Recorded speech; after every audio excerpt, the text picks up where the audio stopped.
patterns. Okay, so here's the answer to the rectangle stack. I think I have commented other stuff out. And oh, I guess I didn't. I have gotta turn this off first. Goodbye.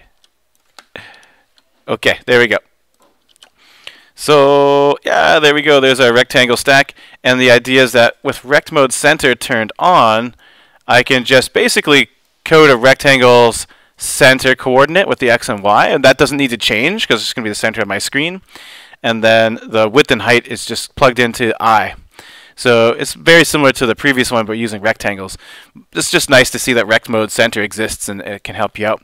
There's one other thing I wanted to mention. Also, probably a million other things to mention, but you can also experiment with random colors, not just shades of gray. If I made like float red, green, and blue, you could, instead of just filling with a random shade of gray, you could fill red, green, and blue, and randomize those each time. So red could be a random number between 0 and 255. Oh, I guess they wouldn't be. Oh, yeah, that's good. And then I do the same thing. Whoops. For green and blue.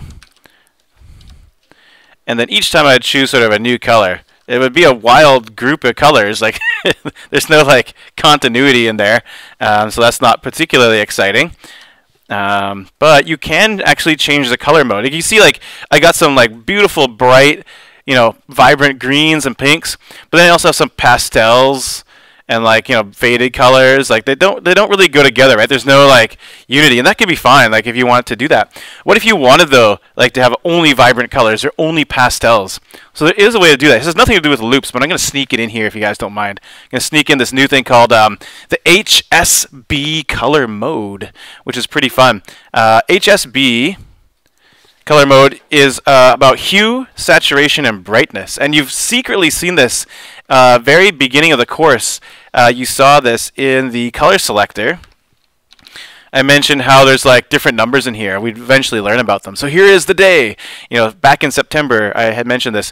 So RGB is one way, but also there's HSB, hue, saturation, and brightness. So hue is like this band here, this thing of rainbow colors here. That's hue. It's like what kind of color are you using?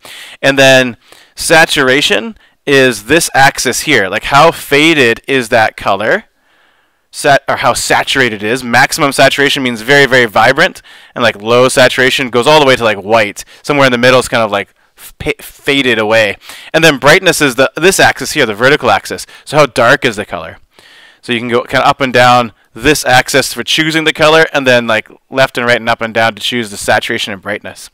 So for example, if we wanted to turn that on, we could do the following. We can type in color, spelled the American way, mode, and then we can say HSB. If we want to go back, you can say color mode RGB to make it go back to the default.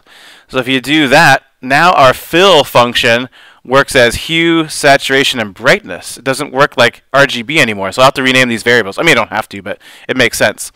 So I'll rename this to H, because now it represents hue. I'll rename this to saturation, so S.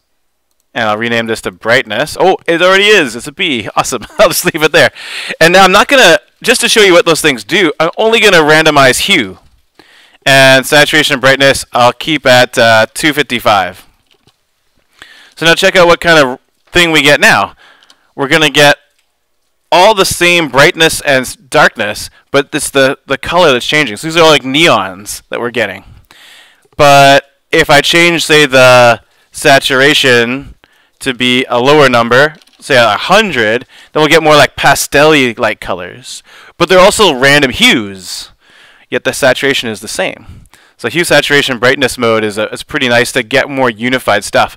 I could get the hue to be the same, so maybe I'll say 255 for hue, but I'll just use the H variable because I'm lazy. But I could stick H, or the randomization variable, in the saturation. So now these are all shades of red, but different saturations. I guess it's the same shade of red. No, that's not true. It's the same hue of red. There we go. But different saturations. And of course, I can stick that in brightness as well. So I can lock in the that and stick that in and get different sort of same red but different brightnesses as well. And you can combine those to do different things. So again, that's color mode HSB. And then I now control with the first number hue, saturation, and then brightness in that order. So you can kind of change the way you control colors and get some fun things going on that way. Yeah, I mean, that's basically the end of the lessons, but normally what I do now is just give you a chance to just try out new patterns and experiment with things and see what you can create on your own. I recommend trying out other things you've learned in the course. So, for example, using like translate and rotate, you can rotate a rectangle, for example, and make it like turn as it's going down, make it turn as it goes. You could try just randomizing the X and Y coordinate. Like we're constantly making the same shaped square over and over again. What if you did it more like the rando lines, but instead of a line, you were drawing a circle over and over again and made like 1,000 circles show up on the screen? What would that look like? You know, just a ton of polka dots with like random sizes and things like that. That'd be pretty interesting to see what that would look like. You could combine some HSB stuff in there and get like a whole bunch of different colors, or maybe like the same color but different saturations or something, and experiment and see what you can create. Usually I also show a little bit more about I guess like using things like transparency as well, so you could overlay like different circles on top of each other and make patterns like that. But we're going to run out of time, so I'll just give you the rest of the class to experiment a bit with using your own patterns and creating your own things and just see what you can create.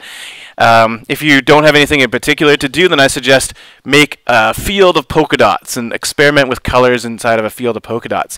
If you're really ambitious, you can try to make a grid of polka dots.